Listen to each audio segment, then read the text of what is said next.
আজ আমরা আপনাদের শোনাব প্রলয় কুমার নাথের লেখা গল্প কালচক্র। গল্পের নাট্যরূপ দিয়েছেন অনিমেষ ঘোষ।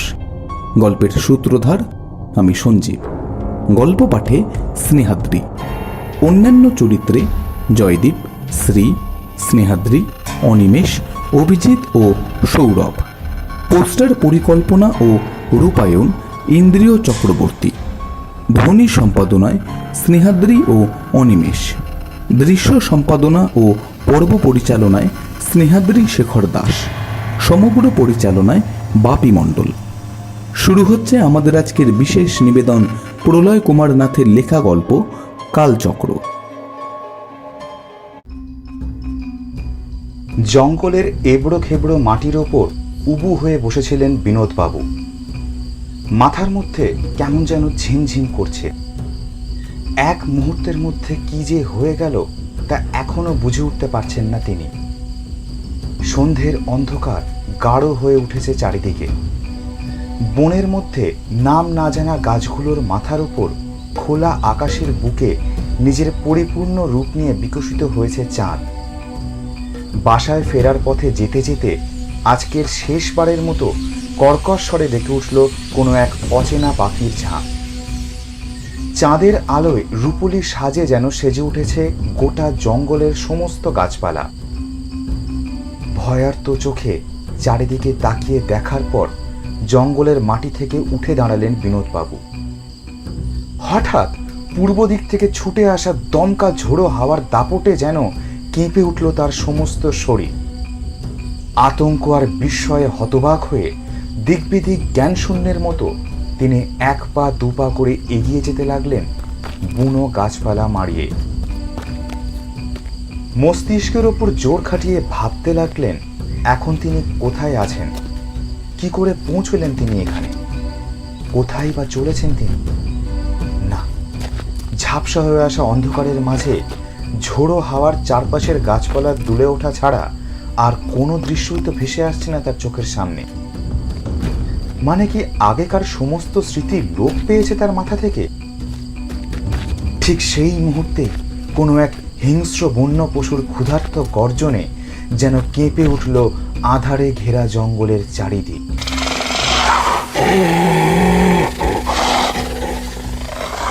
আর একটুও সময় নষ্ট না করে কোনো দিকে না তাকিয়ে দ্রুত পায়ে সামনের দিকে ছুটতে লাগলেন বিনোদবাবু। বেশ কিছুক্ষণ ছুটতে ছুটতে গলদঘর্ম হয়ে উঠলেন তিনি। তার হৃদকম্পন আর নিঃশ্বাসের গতিবেগ দ্রুত থেকে দ্রুততর হয়ে উঠল। হঠাৎ কোনো বুনো লতা ঝোপে পা আটকে গিয়ে মুখ থুবড়ে মাটিতে পড়ে গেলেন তিনি। তীব্র যন্ত্রণা যেন দলা পাকিয়ে উঠতে লাগলো তার সমস্ত শরীর জুড়ে। সেই অবস্থাতেই তার দৃষ্টি আটকে গেল তাঁরই সামনে অনতি দূরে ঘটতে থাকা একটি ভয়াবহ দৃশ্যের দিকে। সেই রাতের অন্ধকারের সাথে বিদ্রোহ ঘোষণা করে তার সামনের একটি বিশাল গাছের সমস্ত ডালপালা জুড়ে জ্বলে উঠেছে হলুদ অগ্নিশিখা। তার মানে দাবানল লেগেছে এই বনে। মাটি থেকে আবার উঠে দাঁড়িয়ে থরথর করে কাঁপতে লাগলেন বিনোদবাবু। তিনি জানেন যে এমন দাবানল বিভিন্ন সময়ে বিভিন্ন স্থানের বন জঙ্গলকে জ্বালিয়ে পুড়িয়ে ছারখার করে দিয়েছে। তার মানে কি তার জীবনের অন্তিম সময় এখন উপস্থিত? এই কি লেখা ছিল তার অদৃষ্টে? ঠিক এমন সময় নিজের কানকেও বিশ্বাস করতে পারলেন না বিনোদবাবু। তিনি স্পষ্ট শুনতে পাচ্ছেন একটি পুরুষালী গুরু গম্ভীর কণ্ঠস্বর। বাঁচাও, কে আছো, বাঁচাও আমায়, বাঁচাও। তার মানে কি এই জনমানবহীন বনে তার মতো আরেকজন কোনো মানুষ আছে? আরো একবার তিনি শুনতে পেলেন সেই অচেনা কণ্ঠস্বর। বাঁচাও আমাকে, আগুনের তাপ থেকে রক্ষা করো, আমি যে স্থান থেকে নড়তে পারছি না, বাঁচাও। ব্যাস, আর কোনো সময় নষ্ট না করে সেই জ্বলন্ত গাছটার দিকে এক ছুটে দৌড়ে গেলেন বিনোদবাবু। আগুনের তাপে ভস্মীভূত হয়ে জ্বলন্ত ডালপালা খসে পড়তে শুরু করেছে গাছের নিচে। সেই গাছের নিচেই যেন কেউ একজন পড়ে আছে। সেই নিজেকে আগুনের তাপ থেকে বাঁচানোর জন্য এই আকুল আর্তনাদ করে চলেছে।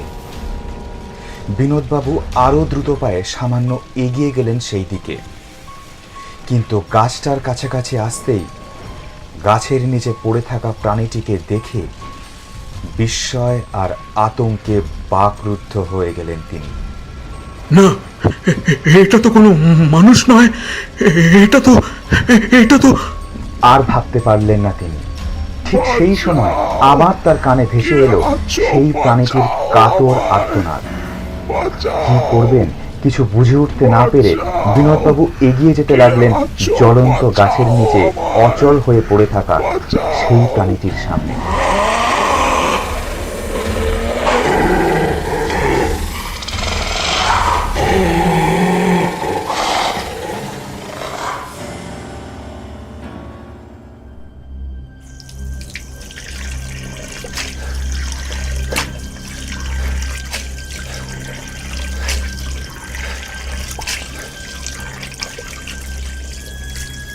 পরপর 5 বার মুখে জলের ঝাপটা দিয়ে হাঁপাতে হাঁপাতে বাথরুমের আয়নায় নিজের প্রতিচ্ছবির দিকে চেয়ে রইল বলবন্ত সিং।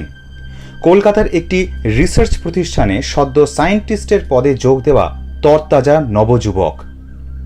সে জানে যে এতক্ষণ ধরে যে অস্থিরতার চোটে তার প্রায় উন্মাদের মতো অবস্থা হচ্ছিল, সেটা তার অনেক দিনের সমস্যা। সেই যখন ক্লাস 9-এ পড়ে সে, তখন থেকেই প্রতি মাসে 2 বার করে সে ভোগ করে আসছে এই নরক যন্ত্রণা। বেসিনের ওপর রাখা কাঁচের পাত্রের ভেতর ঘন তরল পদার্থটির দিকে কিছুক্ষণ চেয়ে রইল সে। এটার জন্যই তাকে প্রতিবার এই সাময়িক অস্থিরতার শিকার হতে হয়। তরুণ বয়স থেকেই এই অদ্ভুত শারীরিক ঘটনার শিকার হয়ে চলেছে বলবন্ত। প্রথম সে বুঝতে পারত না এর কারণ। বাড়ির কাউকেই সে এখনো বলেনি এই কথা, কিন্তু গোপনে খোঁজ নিয়ে সে এখন তার কারণ জানতে পেরেছে। সে জানে যে এই অদ্ভুত শারীরিক ক্ষমতাটা তার জন্মগত সূত্রেই পাওয়া, তাই হয়তো সারা জীবন তাকে সহ্য করে চলতে হবে এই অস্থিরতার দাপট। কাঁচের পাত্রের তরল পদার্থটিকে বেসিনের মধ্যে ফেলে দিয়ে পাত্রটিকে ভালো করে ধুয়ে নিল বলবন্ত। কে জানে আবার কখন কাজে লাগবে সেটা। এখন তার শারীরিক অবস্থা অনেকটাই স্বাভাবিক হয়ে গেছে। সে তোয়ালেতে মুখ মুছে নিয়ে নিজের বেডরুমে চলে এলো। এমন সময় সশব্দে বেজে উঠল বিছানার উপর পড়ে থাকা তার মোবাইলটা। নিজের কথা ভাবতে ভাবতে একটা দীর্ঘশ্বাস ফেলে সে এগিয়ে গিয়ে ফোনটা তুলে তার স্ক্রিনের দিকে তাকালো। ফোনটা রিসিভ করে কিছুক্ষণ আগেকার সেই ঘটনার কথা ভুলে গিয়ে মুখে কৃত্রিম হাসি এনে বলে উঠল, हाँ मैडम जी बोलिए, क्या हाल चाल है? बस भगवान की कृपा से सब कुछ ठीक ठाक है। और आप कैसे हैं? बस मैं भी ठीक हूँ। তবে আজ কিন্তু আমি শুধুমাত্র কুশল বিনিময় করতে ফোন করিনি, আপনার কাছে একটা অন্য আবদার আছে। বলবন্ত আর শ্রাবন্তী একই প্রতিষ্ঠানে কর্মরত। বলবন্ত আছে প্রাণীবিজ্ঞান বিভাগে আর শ্রাবন্তী আছে সাইকোলজি বিভাগে। সেই সূত্রেই দুজনের আলাপ। শ্রাবন্তীর কথায় বলবন্ত আশ্চর্য হয়ে কিছু একটা বলতে চলেছিল, কিন্তু তার আগেই শ্রাবন্তী বলে উঠল, না না, অত ঘাবড়াবার কিছু নেই মশাই। আসলে এবছর পুজোর ছুটিতে তো আপনি রাজস্থানে ফিরছেন না, তাই ভাবলাম আপনাকে বলি, মানে রিকোয়েস্ট করি, যদি আপনার কোনো আপত্তি না থাকে তাহলে এবছর পুজোটা আমাদের সাথে কাটান না। বলবন্ত রাজস্থানের জয়পুরের বাসিন্দা। কর্মসূত্রে কলকাতায় থাকতে বাধ্য হয়েছে। প্রতি বছর পুজোর ছুটির সময় আরও বেশ কিছু দিনের ছুটি নিয়ে সে রাজস্থানে চলে যায়। তবে এবারে কাজের চাপের জন্য পুজোর ছুটির কয়েকটা দিন বাদ দিয়ে অন্য কোনো দিন সে আর ছুটি নিতে পারবে না। তাই এবার পুজোটা তাকে কলকাতাতেই কাটাতে হবে। आप लोगों के साथ मतलब मेरे और मेरे হাজবেন্ড के साथ। আসলে এবছর আমরা ঠিক করেছি পুজোর ছুটিটা বর্ধমানের চন্দ্রপুরে কাটাবো। ওখানে আমার মামার বাড়ি। মামার বাড়িতে অনেক বছর ধরে দুর্গাপুজো হতো, কিন্তু বিগত 10 বছর ধরে না পুজোটা বন্ধ হয়ে আছে। তো এবছর ভেবেছি আমরা পুজোটা আবার নতুন করে শুরু করব। তাই বলছি, আসুন না আমাদের সাথে, দেখবেন আপনারও কিন্তু খুব ভালো লাগবে। এবার মনটা বেশ প্রসন্ন হয়ে উঠল বলবন্তের। সে হেসে বলে উঠল, बिल्कुल हम चलेंगे आपके साथ, लेकिन एक सवाल उठ रहा है मन में, आपके मामा जी के घर में दुर्गा पूजा 10 सालों से बंद क्यों था? এই কথা শুনে কিছুক্ষণ স্তব্ধ হয়ে গেল শ্রাবন্তীর কণ্ঠ। যেন এক মুহূর্তের মধ্যে একটা গভীর চিন্তার রেশ ছড়িয়ে গেল তার মাথার মধ্যে। কিন্তু পর মুহূর্তেই সে হেসে বলে উঠল, সে অনেক কথা মিস্টার সিং, তবে আপনি আসুন না, তারপর না হয় ধীরে সুস্থে সবকিছু শুনবেন। তাহলে আপনি আসছেন, এটা কনফার্ম তো? জি জরুর। পুজো এখনো এলোই না, এদিকে চন্দ্রপুরে মনে হচ্ছে শীতকাল পড়ে গিয়েছে। এর সাথে শুরু হয়েছে ঝিরঝিরে বৃষ্টি। তাই এখানকার চাটুর্যে বাড়ির কেয়ারটেকার রমাপদর মনটা আজ বেশ খারাপ। কোনো মানে হয় পুজোর আগে এমন বৃষ্টির? গোটা পুজোটাই মনে হয় মাটি হয়ে যাবে এবার। সুবিশাল চাটুর্যে বাড়িতে এখন সেই একমাত্র মানুষ। এই বাড়ির নিচের একটা ঘরে ছোট্ট দড়ির খাটিয়াটার উপর কোনো মতে গুটুসুটি মেরে শুয়েছিল সে। শীত লাগায় এই শরৎকালেও গায়ের উপর হালকা একটা কাঁথা ছড়িয়ে রেখেছে এই বছর 50-এর মানুষটি। রাত 10:30 হবে, তবুও ঘুম আসছিল না তার চোখে। তার ঘরের একপাশে খোলা জানালা দিয়ে চাঁদের আলো প্রবেশ করছে গোটা ঘরে। তবে আকাশে চাঁদ থাকলেও বৃষ্টি কিন্তু মাঝে মধ্যেই হয়ে চলেছে। এই বাড়িটা পুরনো আমলের বনেদি ধাঁচে গড়া। এই গ্রামের লোকালয় থেকে অনেকটাই দূরে বাড়িটা অবস্থিত। রমাপদ এক দৃষ্টে তাকিয়েছিল জানালার বাইরে বাড়ির বাগানে অবস্থিত একটি বিশাল বড় পলাশ গাছের দিকে। কানে একটানা বৃষ্টির শব্দ আসছে। এছাড়াও রয়েছে ঝিঝি পোকার ডাক, আর পাশের পুকুর থেকে আসছে ব্যাঙের ডাক। এই বৃষ্টি ভেজা রাতের ঠান্ডা আমেজ উপলব্ধি করতে করতে অতীতের অনেক কথা মনে পড়ে গেল রমাপদর। চাটুর্যে বাবুরা ছিলেন এই গ্রামের সবচেয়ে গণ্যমান্য পরিবার। সেই ইংরেজদের সময় থেকে গ্রামের 3-3টে রাইস মিলের মালিক ছিলেন তারা। তাই গ্রামবাসীরা এই পরিবারকে গ্রামের জমিদারের আসনেই বসিয়েছিল। রমাপদরা বংশানুক্রমে এই বাড়িতে কাজ করে এসেছে, তাই এই বাড়ির নারী নক্ষত্র তার চেনা। আগে প্রতি বছর কত ধুমধাম করে দুর্গাপুজো করা হতো এই বাড়ির ঠাকুর দালানে। বাবুরা 2 হাতে পয়সা খরচ করতেন। পুজোর 4 দিনে গ্রামের সমস্ত গরিব দুঃখী মানুষদের মধ্যে বিলি করা হতো অন্ন এবং পোশাক। তারপর কালের নিয়মে হারিয়ে গেল সেই সব দিন। মিটমিট করে জ্বলা প্রদীপের একমাত্র সলতের মতো শুধু রয়ে গেলেন এই পরিবারের একমাত্র বংশধর, তার ছোটবাবু শ্রী বিনোদ বিহারী চাটুর্যে। রমাপদ জানে যে সদাহাস্যময় বিনোদবাবু ছিলেন পণ্ডিত ব্যক্তি।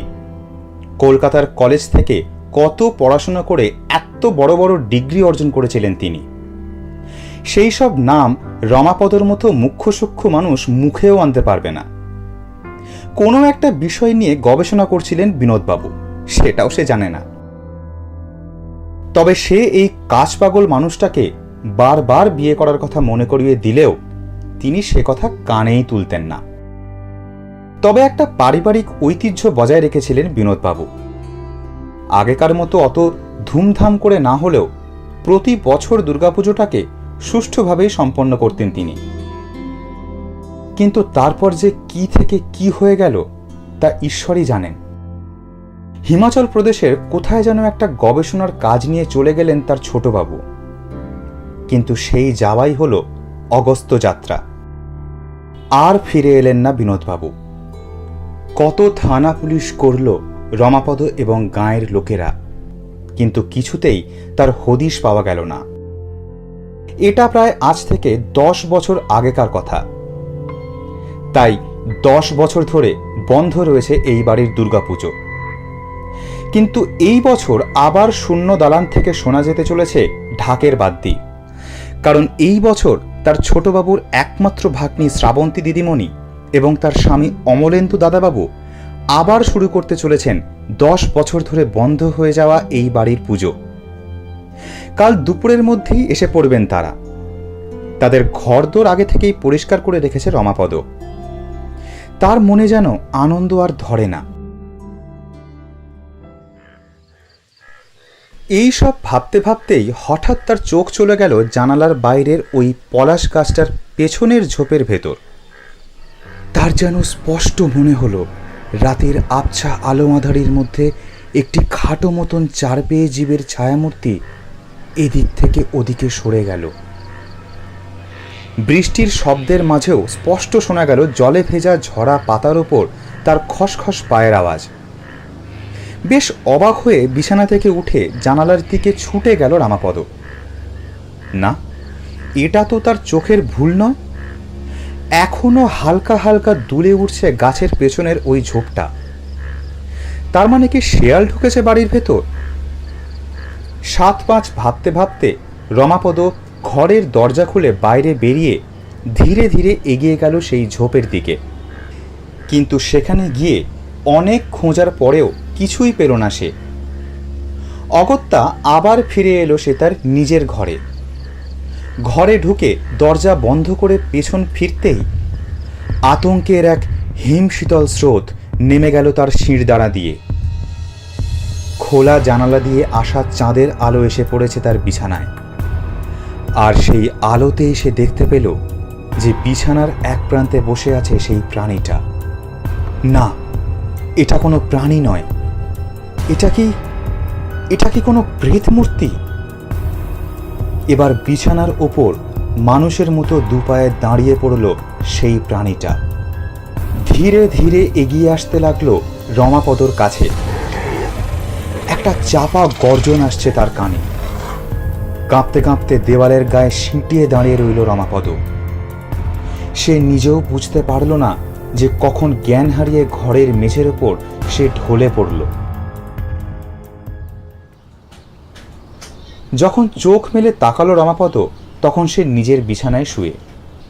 আর সেই বিছানার চারপাশে উদ্বিগ্ন চিত্তে দাঁড়িয়ে রয়েছে শ্রাবন্তী, অমলেন্দু, বলবন্ত এবং এই গ্রামের বেশ কিছু মানুষ। কলকাতা থেকে এখানে আসতে আসতেই শ্রাবন্তীর মুখে বলবন্ত শুনেছে এখানে 10 বছর ধরে দুর্গাপুজো বন্ধ হয়ে যাওয়ার কারণ। তবে রমাপদর অজ্ঞান হয়ে যাওয়ার কারণ তাদের কাছে এখনও অজানা। একটু সুস্থ হয়ে উঠতেই রমাপদ ভয়ার্ত গলায় নিজের দু চোখ বিস্ফারিত করে বলে উঠল, পিচাস দিদিমণি, পিচাস। কোন অপদেবতার ছায়া পড়েছে আমাদের এই গ্রামে। এইটুকু বলেই ভয়ের চোটে হাউ হাউ করে কেঁদে ফেলল সে। শ্রাবন্তী তাকে শান্ত করে দৃঢ় স্বরে বলে উঠল, না রমাদা, সেটা কোনো পিশাচ নয়। যদি সত্যি কোনো পিশাচ হতো তাহলে কি সে তোমায় ছেড়ে দিত বলো? এই কথা শুনে কান্না থামিয়ে কিছুক্ষণ স্তব্ধ হয়ে রইল রমাপদ। তারপর অস্ফুট কণ্ঠস্বরে বলে উঠল, কিন্তু কিন্তু আমি যে নিজের চোখেই দেখেছি দিদিমণি। নিজের চোখে কি করে অবিশ্বাস করব বলুন? বেটে মতো চারপে জীবটা, লাল টকটকে জ্বলন্ত চোখের মনি, কালচে গায়ের রং, আমাকে দেখে দু পায়ে ভর দিয়ে দাঁড়িয়ে পড়েছিল এইখানে। এই বলে রমাপদ উন্মাদের মতো বিছানার দিকে আঙুল দিয়ে দেখাতে লাগলো যেখানে সে প্রাণীটিকে দাঁড়াতে দেখেছিল। সেখানে উপস্থিত সকলের ভয়ে হাত পা ঠান্ডা হয়ে এলো। এমন সময় অমলেন্দু বলে উঠল, আচ্ছা, এমনটাও তো হতেই পারে যে এটা ওর চোখের ভুল। কি দেখেছে সে? না বাবু, না, ও ভুল বলছে না বাবু, ও ঠিক কথা বলছে। এই গ্রামের ওপর কোনো অশুভ শক্তির ছায়া পড়েছে বাবু। কারণ কারণ রমাপদ কিছু বলে ওঠার আগেই কাঁপা কাঁপা গলায় চিৎকার করে উঠল সেখানে উপস্থিত এই গ্রামেরই একজন বয়স্ক ব্যক্তি। কারণ কি বলো, চুপ করে গেলে কেন? কারণ ও যাকে দেখেছে কিছুদিন আগে সেই একই চেহারার একটা অদ্ভুত প্রাণীকে আমার মেয়েও দেখেছে বাবু। সেদিন রাতে আমার মেয়ে পুকুর পাড়ে বাসন মাজতে গেছিল। সেই সময় আর কেউ ছিল না সেখানে। একটু দূরে ঝোপের মধ্যে কারো পায়ের আওয়াজ শুনে ভয় পেয়ে সে বাসন ছেড়ে ওখান থেকে ঘরের দিকে ছুটে আসতে চাইছিল, কিন্তু তখনই ঝোপ থেকে বেরিয়ে তার পথ আগলে ধরল ওই প্রাণীটা। আমার মেয়ে ভয় পেয়ে সেখানেই অজ্ঞান হয়ে যায়। অনেকক্ষণ ফিরছে না রেখে আমি আর আমার ছেলে পুকুর পাড়ে গিয়ে অমলেন্দু বোধহয় আবার কিছু বলতে যাচ্ছিল, কিন্তু তাকে থামিয়ে শ্রাবন্তী বলে উঠল, না অমলেন্দু না, আমার মনে হয় না যে এরা দুজনেই চোখে ভুল দেখেছে। কিছু তো একটা অবশ্যই আছে এই গ্রামে। তবে এই কথাটাও ঠিক যে প্রাণীটা কিন্তু কারোর কোনো ক্ষতি করেনি, না রমাদার না ওই মেয়েটির। তাহলে এটা কি ধরনের প্রাণী? আর এভাবে মানুষকে ভয় দেখানোর পিছনে বা তার উদ্দেশ্যটা কি? সেখানে উপস্থিত সবাই আতঙ্কিত মুখে চুপ করে রইল শ্রাবন্তীর এই প্রশ্ন শুনে। চন্দ্রপুর গ্রামে এসে সবচেয়ে বেশি ভ্যাবাচাকা খেতে হয়েছে বলবন্তকে। নিজের সেই অদ্ভুত শারীরিক পরিস্থিতির কথা না হয় বাদই দিল সে। এছাড়াও এখানকার পরিবেশটাও যথেষ্ট রহস্যময়। সে রাজস্থানের বাসিন্দা হওয়ায় রাজপুত রাজাদের প্রাসাদ অনেক দেখেছে, কিন্তু এই চাটুজ্জে বাড়ির মতো এত বড় বাঙালি ধাঁচে গড়া 5 মহলা বাড়ি খুব কমই দেখেছে সে। রাজপুত রাজাদের যুদ্ধ বা জীবনযাত্রা নিয়ে অলৌকিক গল্প সে অনেক শুনেছে, কিন্তু ওই পরিবারের মতো রহস্যময় পরিস্থিতির কথা আর অন্য কোথাও শোনেনি। 10 বছর ধরে একটা মানুষ নিখোঁজ হয়ে গেল, কেউ তার হদিশ পেল না। তিনি বেঁচে আছেন কি মারা গেছেন এই কথাও কেউ জানে না। তারপর ওই রহস্যময়ী প্রাণীটার কথা তো আছেই। এই পরিবারের পুরনো কুমোর মহা আনন্দে দুর্গা প্রতিমার মাটির শরীরের ওপর রং লাগাতে আরম্ভ করেছে। একে একে ফুটিয়ে তুলেছে প্রতিমার চোখ, নাক, ঠোঁট, ভ্রু। শ্রাবন্তী, অমলেন্দু আর বলবন্ত বাড়ির ঠাকুর দালানে দাঁড়িয়ে সেই দিকেই অবাক হয়ে দেখছিল।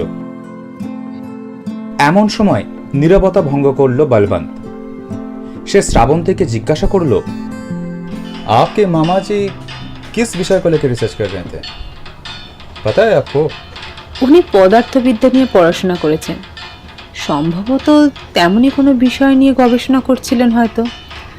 আসলে শেষবার যখন মামাকে দেখি তখন আমি উচ্চ মাধ্যমিক দিয়েছি। পরীক্ষা দিয়ে ছুটি কাটাতে এসেছিলাম মামার বাড়িতে। মানুষটা বড্ড ভালো ছিল জানেন। দেখতে ছিল ঠিক যেন রাজপুত্র, তেমনই ভালো একাডেমিক রেকর্ড। শুধু কি তাই, হিন্দু শাস্ত্রে যেমন পুরাণ, রামায়ণ, মহাভারত এসবেও তার অসামান্য জ্ঞান ছিল। মাঝে মধ্যে তো এইসব মহাকাব্যগুলোর মধ্যে থেকে কত অজানা ঘটনার গল্প আমাদের কাছে শোনাতেন। আচ্ছা, একটা কথা বলো তো, 10 বছর আগে তিনি যে হিমাচল প্রদেশ গেছিলেন কোনো রিসার্চের কাজ করতে, এই কথাটা কিভাবে জানলে তোমরা? আর যদি জেনেও থাকো তাহলে ওনার নিখোঁজ হওয়ার পর সেই স্থানে খোঁজ খবর নিয়ে কি কিছু জানতে পেরেছিলে? মায়ের মুখে যতটা শুনেছি, তিনি তার কাজকর্ম নিয়ে কখনোই বাড়ির কাউকে কিছু বলতে চাইতেন না। তবে শেষবারের মতো যখন তিনি বেরিয়েছিলেন তখন বলে গিয়েছিলেন যে হিমাচল প্রদেশে যাচ্ছেন। তাই তার নিখোঁজ হয়ে যাওয়ার পর সেখানে অনেক খোঁজ খবর নেওয়া হয়, কিন্তু সেরকম কোনো খবরই পাওয়া যায়নি। শুধু জানা গিয়েছিল তাকে নাকি শেষবারের মতো চাম্বা জেলার কোনো একটা গ্রামে দেখা গিয়েছিল। শুধু হিমাচল প্রদেশেই নয়, কলকাতার যে রিসার্চ ইনস্টিটিউটের সাথে তিনি যুক্ত ছিলেন সেখানেও অনেক খোঁজ খবর নেয় পুলিশ। সেখানকার কর্তৃপক্ষ তো স্পষ্টই জানিয়ে দেয় যে অফিসিয়ালি তিনি এমন কোনো বিষয়ে রিসার্চ করছিলেন না যাতে তাকে হিমাচল প্রদেশে যাওয়ার দরকার হতে পারে। ফলে বোঝাই যাচ্ছে যে তিনি সেখানকার কাজ বাদেও এমন অন্য কোনো বিষয়ে গবেষণা করছিলেন যা তিনি কাউকে জানতে দিতে চাননি। আমাকে শক্তি দাও মা, যাতে তোমার বোধনের আগেই এই সব সমস্যার সমাধান আমি করে ফেলতে পারি। শ্রাবন্তীর মনে হলো কেমন যেন জল করে উঠল দুর্গা প্রতিমার সদ্য আঁকা ত্রিনয়ন। সেদিন রাত্রিরে বিছানায় শুয়ে ঘুম আসছিল না শ্রাবন্তীর। তার পাশে শুয়ে অমলেন্দু নাক ডেকে ঘুমোচ্ছে।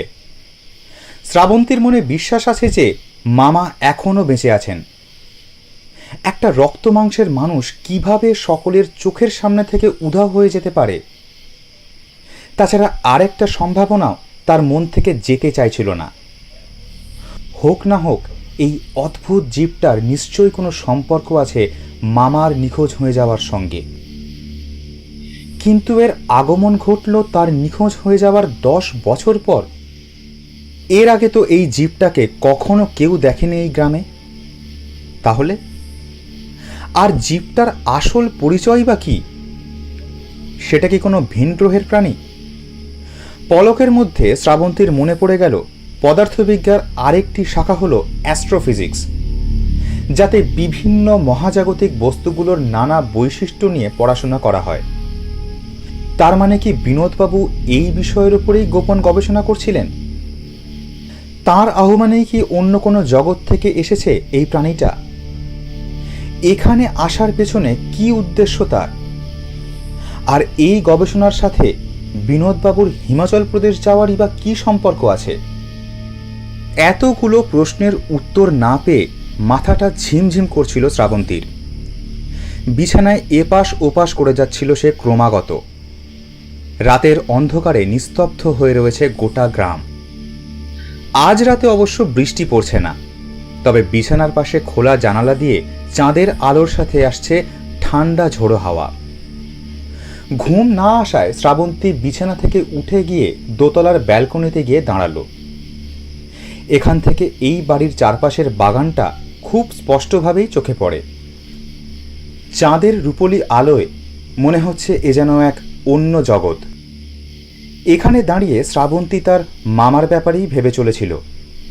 হঠাৎ একটা দৃশ্য দেখে ধক করে উঠল তার বুক। এই রাতের আলো আঁধারিতে স্পষ্ট দেখেছে সে যে একটা ছোট বাচ্চার আকৃতির ছায়ামূর্তি যেন বাইরে থেকে এক ঝাঁপে একতলার পূব দিকের একটা ঘরে খোলা জানালা দিয়ে ভেতরে ঢুকে গেল। মুহূর্তের মধ্যেই শ্রাবন্তীর মনে পড়ে গেল যে এটা তো বহুদিন ধরে বন্ধ হয়ে থাকা তার মামার ঘর। সাহসে বুক বেঁধে ধীরে ধীরে বারান্দা থেকে সিঁড়ির দিকে অগ্রসর হতে লাগলো শ্রাবন্তী। তার মানে সেই প্রাণীটা বিনোদবাবুর ঘরে প্রবেশ করেছে। এখন বোধহয় লোডশেডিং চলছে। বাড়ির আলোর সুইচগুলো টেপা সত্ত্বেও কোনো আলোই জ্বলল না। সেই অন্ধকারের মধ্যেই দুরু দুরু বুকে এক পা করে সিঁড়ি দিয়ে নেমে তার মামার ঘরের দিকে যেতে লাগলো শ্রাবন্তী। না, ভয় পেলে চলবে না তার। এই সুযোগেই এই প্রাণীটার রহস্য ভেদ করতে হবে। বিনোদবাবুর ঘরের বাইরে থেকে বন্ধ করা দরজার সামনে এসে পৌঁছেই আর একটুও সময় নষ্ট করল না শ্রাবন্তী। আশেপাশে পড়ে থাকা ভাঙা ইট পাথর থেকে একটা পাথর তুলে নিয়ে সজোরে আঘাত করল বহু পুরনো মরচে ধরা তালাতে।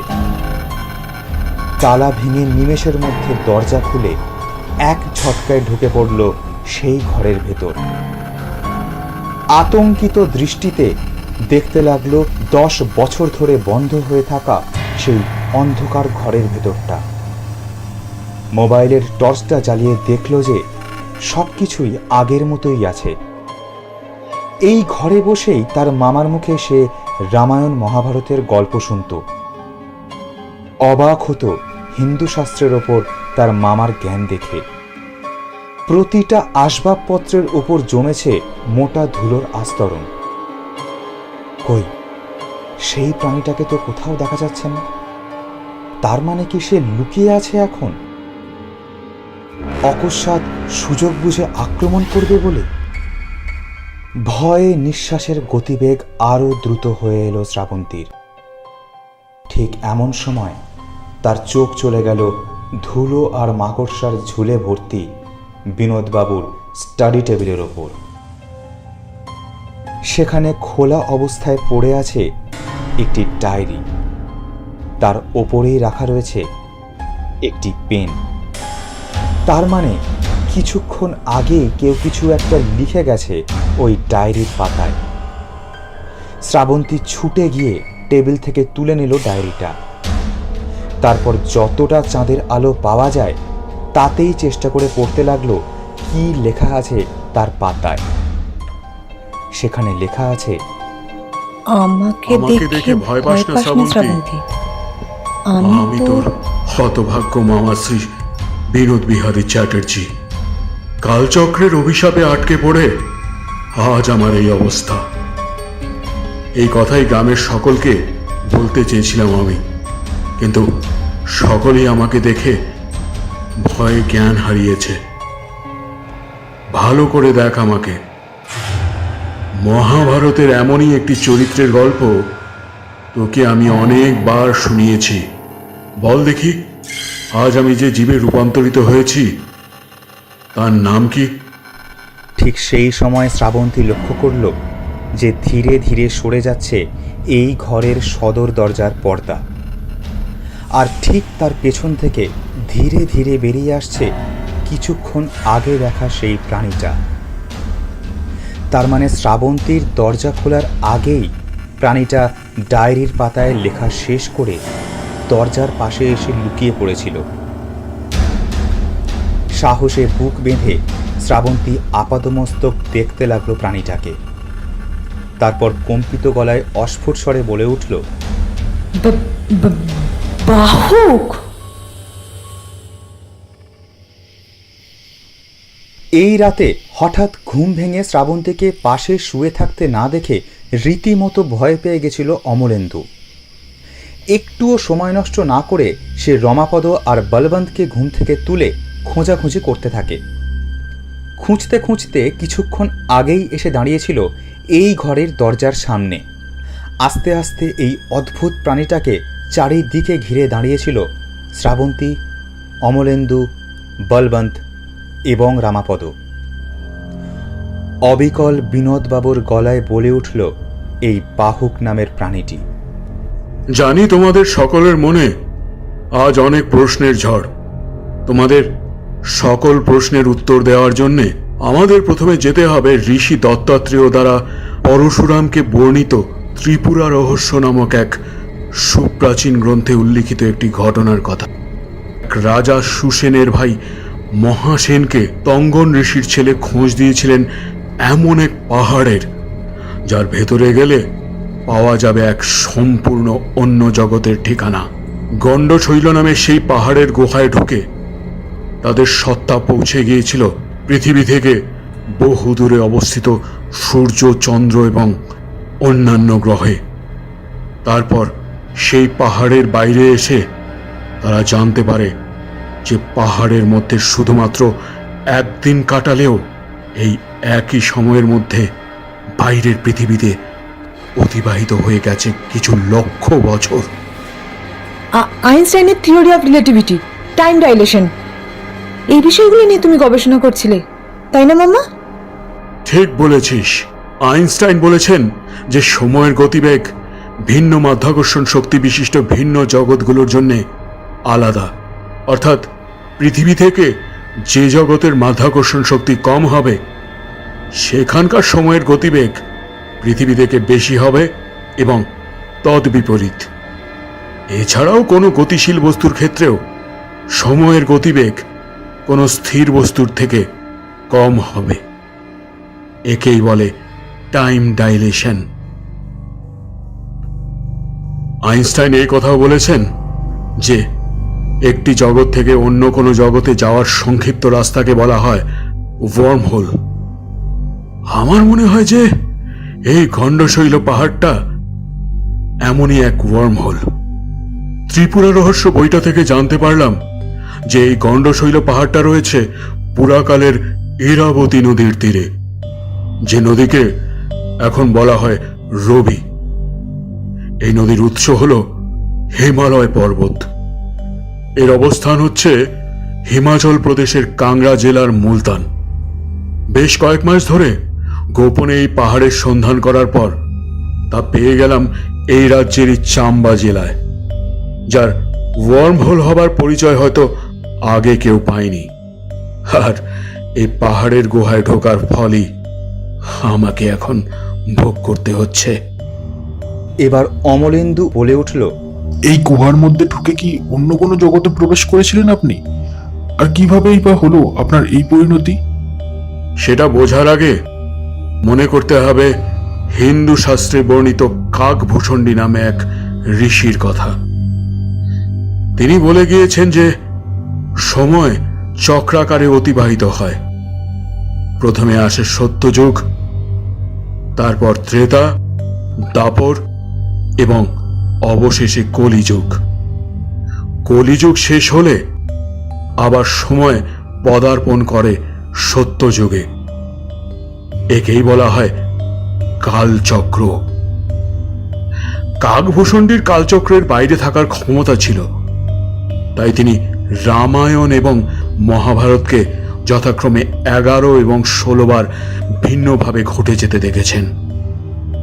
তবে দক্ষযজ্ঞকে 2 বার একইভাবে ঘটে যেতে দেখে তিনি আর তৃতীয়বার দেখার ইচ্ছে প্রকাশ করেননি। আমি ওই পাহাড়ের গুহা থেকে যে জগতে ঢুকতে পেরেছিলাম তাতে চলছিল দাপর যুগ। সেখানে ঘটে চলেছিল মহাভারতে বর্ণিত একের পর এক ঘটনা।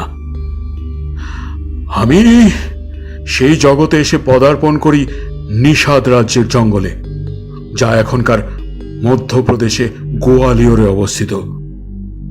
হিমাচল প্রদেশের চাম্বা থেকে মধ্যপ্রদেশের গোয়ালিয়রে আমার এই যাত্রাটিকে বলা যায় টেলিপোর্টেশনের একটি উদাহরণ, যেখানে কোনো বস্তু এক জায়গা থেকে অন্য জায়গায় চলে যেতে পারে এই দুটি জায়গার মধ্যবর্তী পথ অতিক্রম না করেই। সেই সময় মহাভারতে বর্ণিত নারদ মুনির দ্বারা শাপিত হয়ে কর্কটক নাগ অচলাবস্থায় পড়েছিলেন একটি জ্বলন্ত গাছের নিচে। হিসেব মতো কিছুক্ষণের মধ্যেই তাকে আগুনের তাপ থেকে রক্ষা করতে চলেছেন রাজা নল।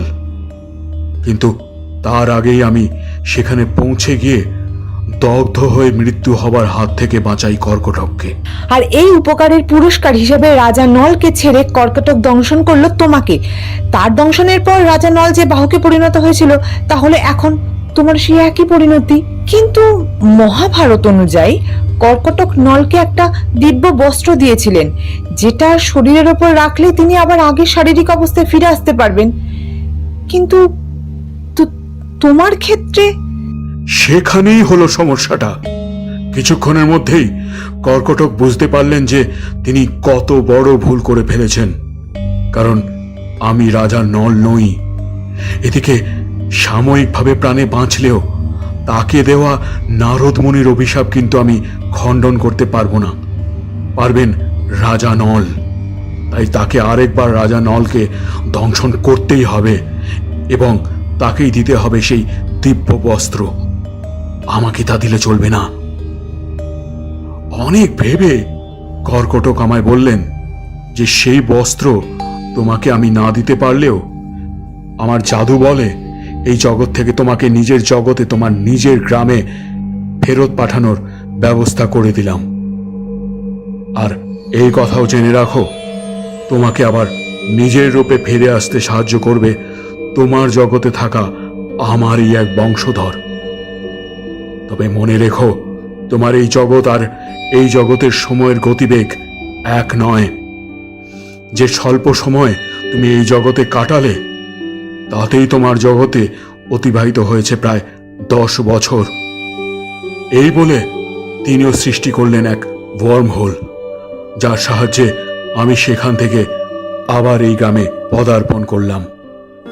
তবে এর মধ্যেই কেটে গেল 10-10টি বছর। ঠিক আছে, এতটা না হয় বুঝলাম, কিন্তু সেই কর্কটকের বংশধর, তার সন্তান কি করে পাবো আমরা? সকলকে অবাক করে দিয়ে এই প্রথমবার বলে উঠল বলবন্ত, मैं ही हूं नागराज कर्टक का वंशज। বলবন্তের চোখ দুটো জলজল করে উঠল। একটা হাসি খেলে গেল তার ঠোঁটের পাশে। দৃশ্যমান হলো তার গজ দাঁত জোড়া। যা তার ফর্সা মুখের সৌন্দর্য আরও বৃদ্ধি করেছে। সেখানে উপস্থিত সবার উদ্দেশ্যে বলে উঠল, ये बात मैंने इतने दिनों तक किसी को नहीं बताया, लेकिन आज बताने का वक्त आ गया है। आप लोगों को शायद पता नहीं है कि मैं राजस्थान के करिया जनजाति का एक जट हूँ। शास्त्र के अनुसार इस जनजाति के पूर्वज थे नागराज कर्कटक, इसलिए सदियों से इस जनजाति के सभी लोग कर्कटक को पूजते आ रहे हैं। यह भी माना जाता है कि इस जनजाति के कुछ चुनिंदे लोगों पर नागराज का आशीर्वाद थोड़ा ज्यादा ही है। इन चुनिंदे लोगों के शरीर में एक ऐसा जहर का निर्माण होता है जो कर्कटक में शरीर में हुआ करता था। হ্যাঁ, আমি সত্যি কিছু বিশ্বাসই করতে পারছি না। बचपन से ही मैं अपने शरीर में एक अजीब से बेचैनी सा महसूस करता था। हमारे शरीर में कोई उपका सा होने पर जैसे हम अपने अंदर से सब कुछ निकाले बिना चैन नहीं मिलता, ये बेचैनी भी कुछ ऐसा ही था। तब मुझे समझ में आया कि इसका स्रोत है मेरे ऊपर के ये दोनों दांत।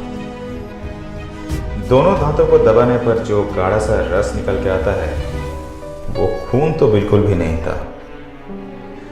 उस दिन से मुझे ये पता चल गया कि ठीक जैसे सांपों के दांतों से जहर निकल के आता है, वैसे मेरे अंदर से भी कुछ ऐसा ही हो रहा है। जहर, नागराज कर्कटक का जहर। अब तक मुझे लगता था कि ये नागराज का श्राप है, लेकिन आज जब मुझे पता चला कि इसकी वजह से मैं आप लोगों के काम आ पाऊंगा तो मुझे अच्छा लग रहा है। आप लोगों को तो पता ही होगा कि मैं टॉक्सिकोलॉजी के ऊपर रिसर्च कर रहा हूँ, और जो बात अभी तक मुझे किसी को बताया नहीं वो ये है कि हाल ही में मैं इस जहर की मदद से इसका एंटीडोट बनाने में कामयाब हो गया। यह काम तो मैंने बस उत्सुकता के तौर पर शुरू किया था, लेकिन कभी सोचा भी नहीं था कि ये आप लोगों के काम आ जाएगा। ये एंटीडोट विनोद जी के शरीर में इंजेक्ट करते ही वो वापस अपने पुराने शरीर में लौट आएंगे। বিস্মিত চোখে সেখানে উপস্থিত সকলে তাকিয়ে রইল বলবন্তের দিকে। সকলের অলক্ষ্যে 2 ফোঁটা জল গড়িয়ে পড়ল বাহুকরূপী বিনোদবাবুর রক্তের মতো লাল চোখ থেকে।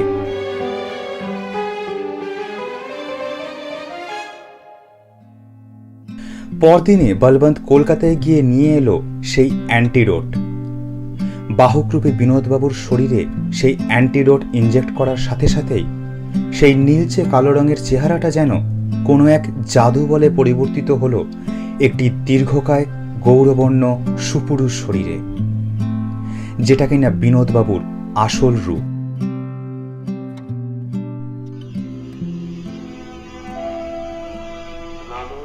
মা দুর্গার বোধনকালে প্রতিমার সামনে হাত জোর করে দাঁড়িয়েছিল বাড়ির সকলে, শ্রাবন্তী, অমলেন্দু, বিনোদবাবু এবং রামাপদ।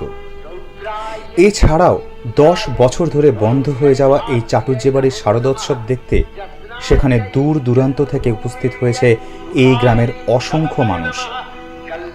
শ্রাবন্তীর যেন মনে হলো দুর্গা প্রতিমার মুখে খেলে গেল একটা প্রশান্ত হাসি। তার মানে সত্যিই তার মনোবাসনা পূর্ণ করলেন স্বয়ং মা দুর্গা। ওদিকে ধূপ ধুনোর গন্ধের মাঝে ভরে উঠেছে পুরোহিতের মন্ত্রোচ্চারণ।